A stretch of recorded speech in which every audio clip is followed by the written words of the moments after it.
The clock on the stone wall read 2:47 a.m. The palace was silent. Too silent. Corporal James Whitmore stood at his post outside the east wing, his breath forming small clouds in the cold November air. He had been a royal guard for 8 years. He knew every sound this building made, every creak, every whisper of wind through the corridors. But tonight, something was different. A light flickered in a window on the 3rd floor. A window that should have been dark. James felt his pulse quicken.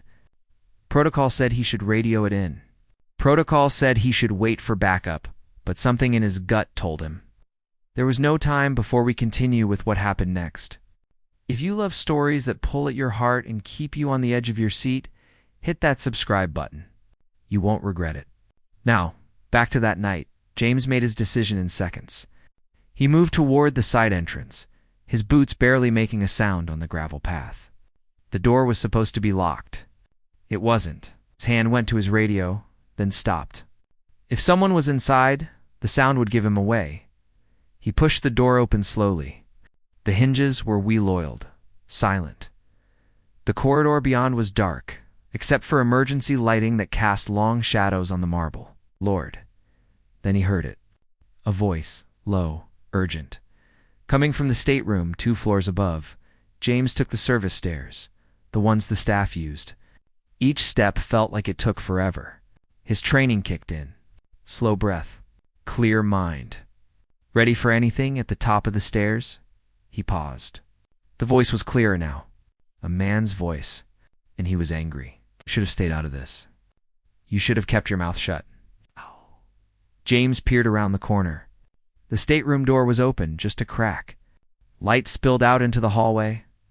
He could see a shadow moving inside. Then, another shadow. Someone else was in there. Had no choice, a second voice said. This one James recognized immediately. His blood ran cold. It was Prince William. James felt his world tilt. What was Prince William doing in the stateroom at 3 in the morning?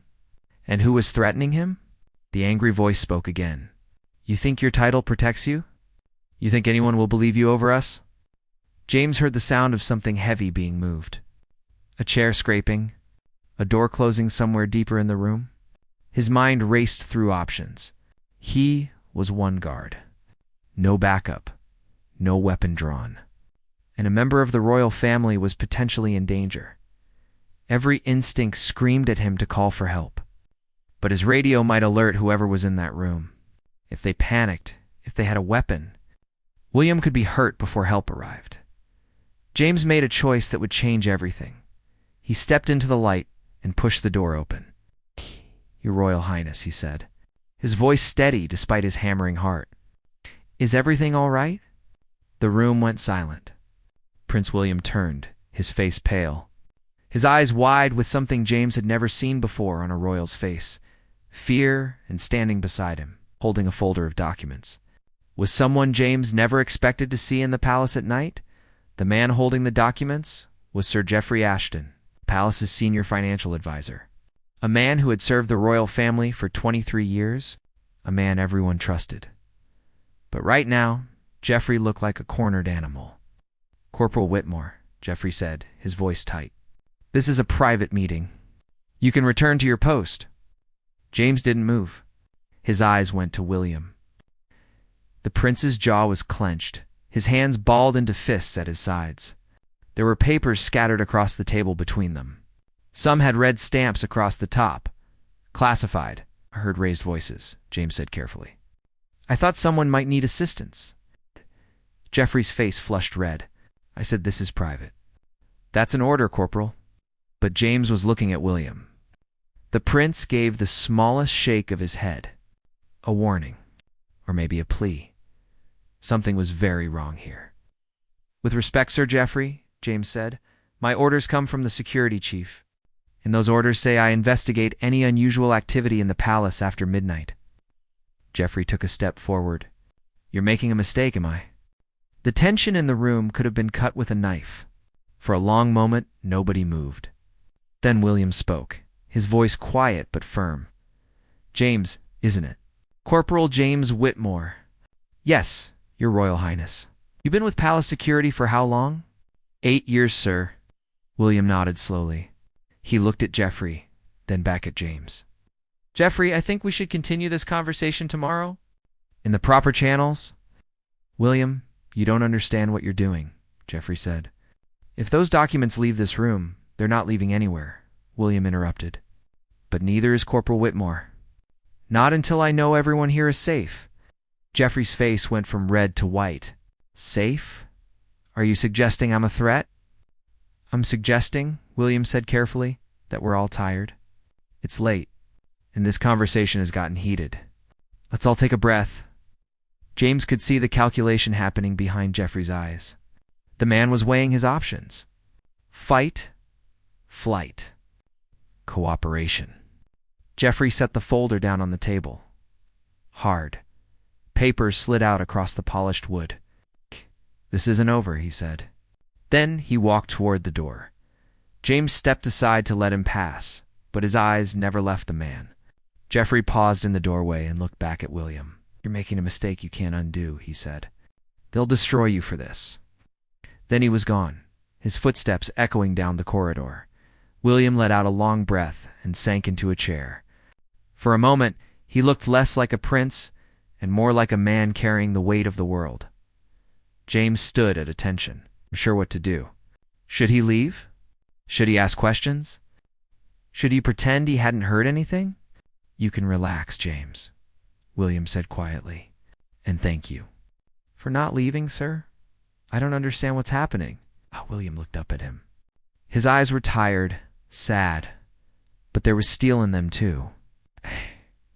Neither do I, not entirely. But I think I just found out that someone I trusted has been stealing from my family for years. James felt like the floor had dropped out from under him. Stealing. Sir Jeffrey?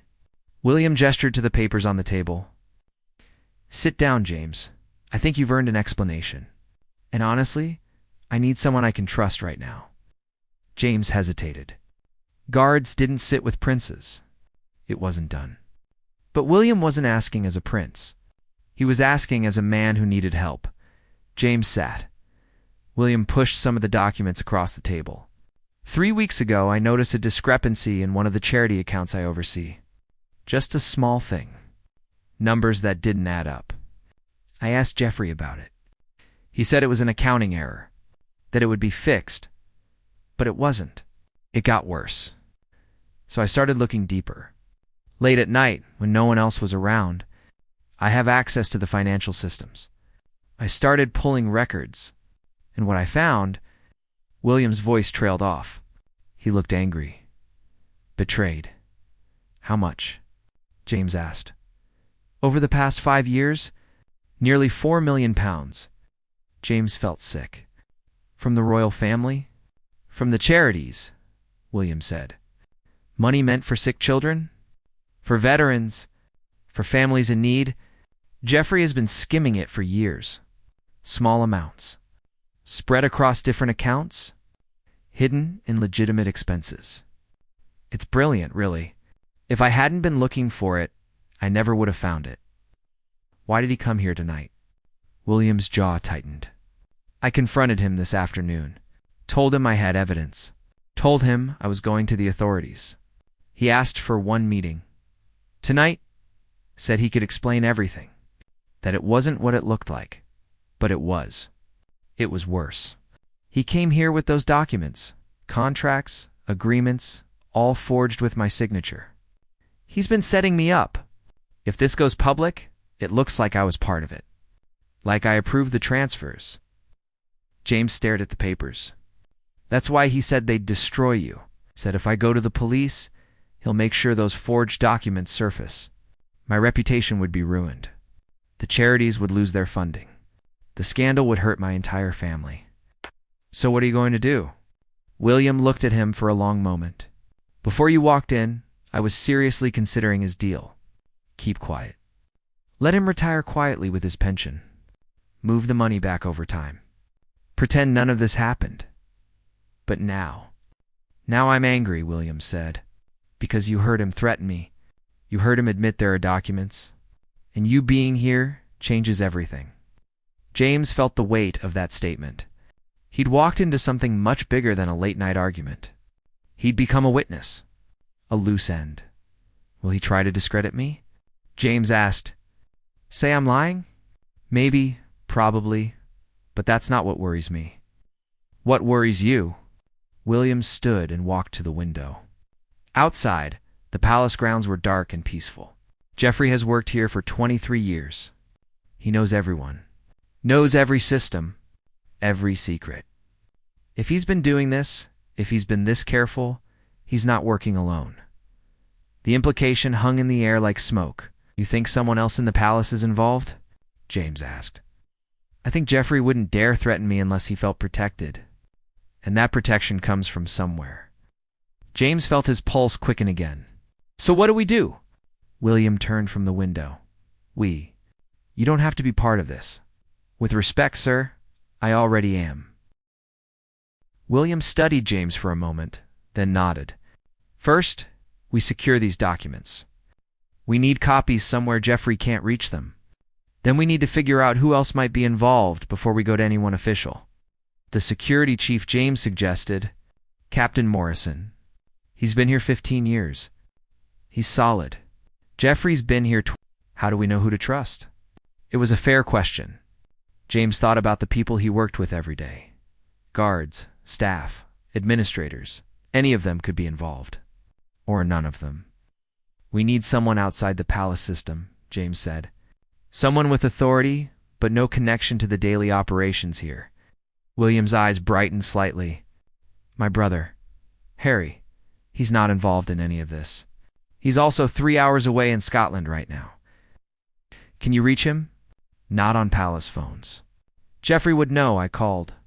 He probably has access to the phone logs. William pulled out his personal mobile, then stopped. He might have access to these too. If he's as connected as I think, James made a decision. Use mine. It's a basic phone. No connection to palace systems. I bought it myself. He handed over his phone. William took it gratefully and stepped away to make the call. James stayed at the table looking at the scattered documents. Numbers, transactions, dates, all carefully documented proof of theft and betrayal. His radio crackled softly at his hip. Whitmore, report your position. Unclipped it. East Wing, sir. Investigating a potential security concern. What concern? The voice belonged to Sergeant Peters, the night shift supervisor. James hesitated. If Peters was involved, this could go bad quickly. But if he didn't answer properly, it would raise suspicions. Thought I saw an unauthorized light in the stateroom. Checking it out. Copy that. Need backup? Negative. False alarm. Just some electrical issue?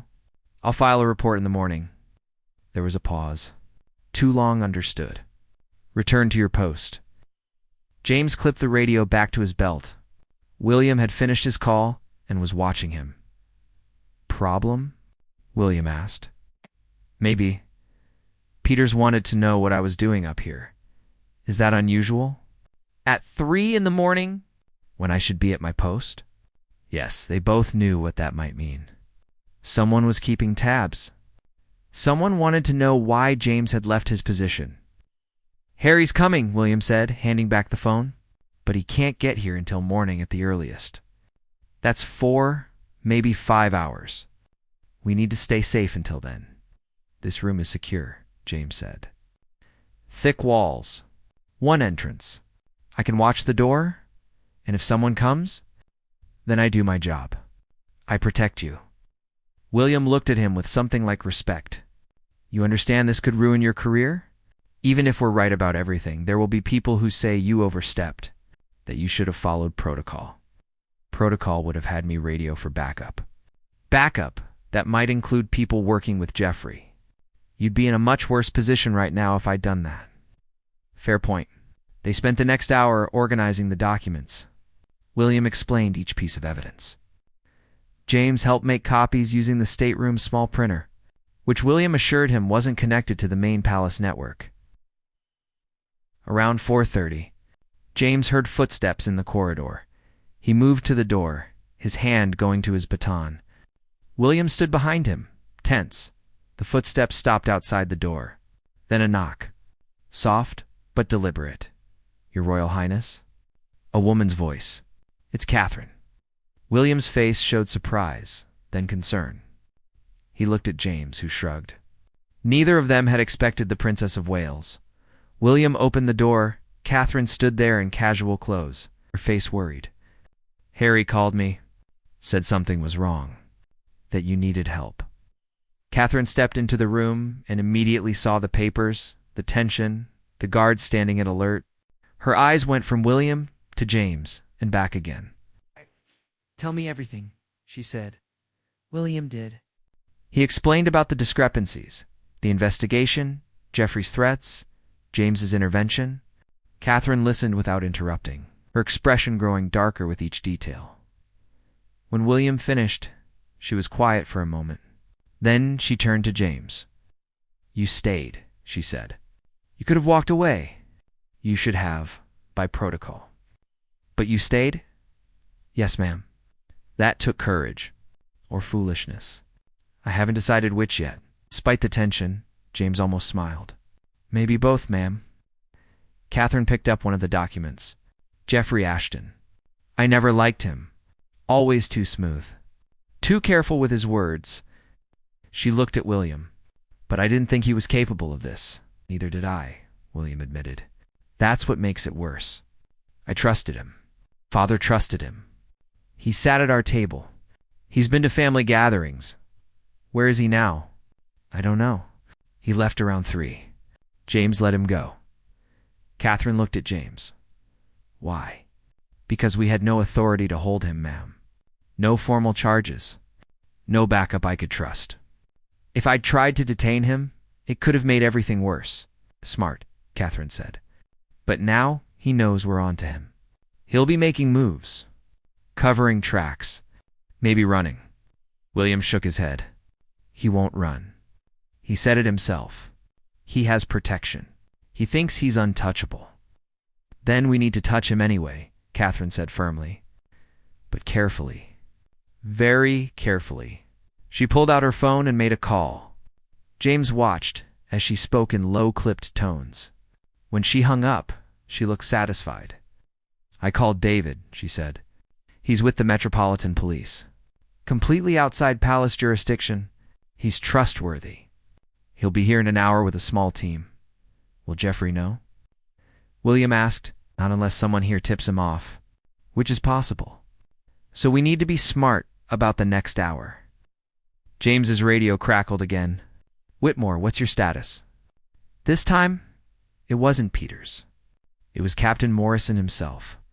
"The security chief?" James exchanged a glance with William. "East Wing, sir." "All clear. Need you back at your post? Shift change in 90 minutes, and I need to brief you." "Aye, sir. Copy." James looked at the others. "If I don't go back, they'll know something's wrong. But if you do go back, you're alone," Catherine said. "If Jeffrey has allies in security, you could be in danger." "I can handle myself, ma'am." William stepped forward. "No, I'm not letting you take that risk." "With respect, sir, it's not your choice. I'm a royal guard. This is what I signed up for." "You signed up to stand at doors and look intimidating? Not to walk into potential traps." James met his eyes. "I signed up to protect you. That's what I'm doing." The room fell silent. Catherine broke it. "He's right, William. And honestly, if James suddenly stays up here all night, it raises more questions. Better to act normal. Let them think nothing's changed." William didn't look happy, but he nodded. "Fine, but you keep that radio on. And if anything feels wrong, anything at all, you get back here immediately." "Yes, sir." James moved toward the door. Catherine stopped him with a hand on his arm. "James, that's your name, right?" "Yes, ma'am." "When this is over, remind me to recommend you for a commendation. You've earned it." "Thank you, ma'am. But I'd prefer we just focus on getting through the next few hours." She smiled slightly. Smart and humble. "I like that." James left the room and made his way back downstairs. The walk back to his post felt longer than it should have. Every shadow seemed darker. Every sound seemed louder. James kept his hand near his radio, ready to call for help if needed. But the palace remained quiet. He reached his position outside the east wing and resumed his stance. Another guard, Corporal Davies, was nearby. He nodded at James. "Quiet night?" Davies asked. "Quiet enough," James replied. They stood in silence for a while. James watched the windows above, looking for any sign of movement. The stateroom light was off now. Catherine and William were smart enough to not draw attention. At 5:15, Captain Morrison appeared. He was a tall man with steel-gray hair and sharp eyes that missed nothing. "Whitmore," he said, "walk with me." James fell into step beside him. They walked the grounds slowly, Morrison's hands behind his back. "You were off post for nearly 2 hours tonight," Morrison said. "Yes, sir. I thought I saw something. Investigated and found nothing, sir. False alarm." Morrison stopped walking and turned to face him. "James, I've known you for 8 years. I've watched you work. You're steady, reliable. You don't jump at shadows." James met his gaze, saying nothing. "So when you disappear for 2 hours," Morrison continued, "and then Prince William and Princess Catherine are both spotted awake at 4 in the morning. I start to wonder if these things are connected." James's pulse quickened, but he kept his face neutral. "I can't speak to what their royal highnesses do with their time, sir." Ow. Morrison studied him for a long moment. Then, unexpectedly, he smiled. "Good answer? The kind of answer a loyal guard gives. Sir, Jeffrey Ashton called me 20 minutes ago. Said there might be a problem with one of my guards. Said you were behaving strangely. Asked me to pull you from duty and confine you to quarters pending an investigation. And I told him to mind his own business. I run security, not him."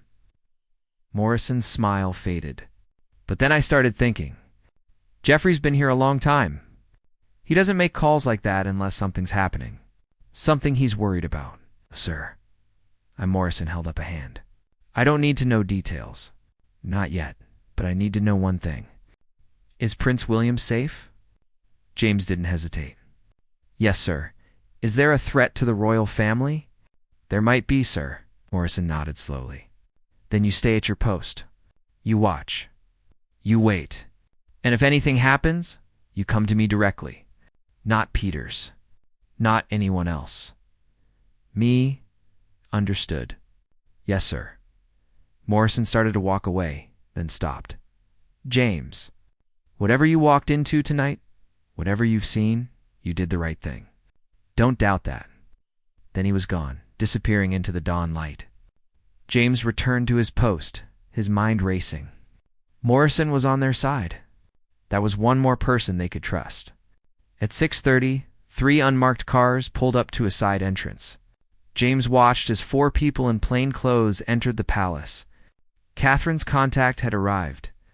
An hour later, James's radio crackled with a palace-wide announcement. "Sir Jeffrey Ashton has been escorted from the premises pending an internal investigation. All financial documents are being secured. This is not a drill."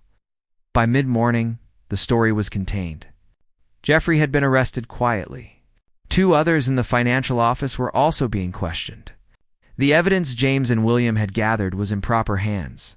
3 days later, James was called to a private meeting. William and Catherine were both there, along with Harry, who'd finally arrived, and Captain Morrison. William stood when James entered. "Corporal Whitmore, I wanted to thank you personally. What you did that night, the choice you made to stay, to trust your instincts, it saved everything. If you'd followed standard protocol, if you'd radioed for backup, Jeffrey would have been tipped off. Evidence would have disappeared. He'd still be free." "I was just doing my job, sir," Catherine said. "You went beyond that. You saw something wrong, and you didn't look away. That's rare." Harry stepped forward and handed James a small box. Inside was a medal. The Royal Victorian Medal, given for personal service to the monarchy. "This is yours," Harry said. "Though honestly, it doesn't feel like enough." James took the medal, feeling its weight. "Thank you, sir. All of you." William smiled. "Jeffrey Ashton has been charged with theft, fraud, and forgery. The money is being recovered. The charities will be made whole. And all of it happened because one guard decided to open a door instead of walking away. As James left the meeting, medal in hand, he thought about that night. The choice he'd made, the risk he'd taken. He'd do it again in a heartbeat. Because that's what it meant to serve. Not just following orders, but knowing when to break protocol for something bigger. Something right. The palace returned to normal. Guards stood at their posts. Staff went about their duties. Tourists took photos outside the gates. But James Whitmore would never look at the quiet night shifts the same way again. Because he knew now that sometimes, in the darkest hours, a single choice could change everything. And sometimes, the bravest thing you could do was simply refuse to walk away.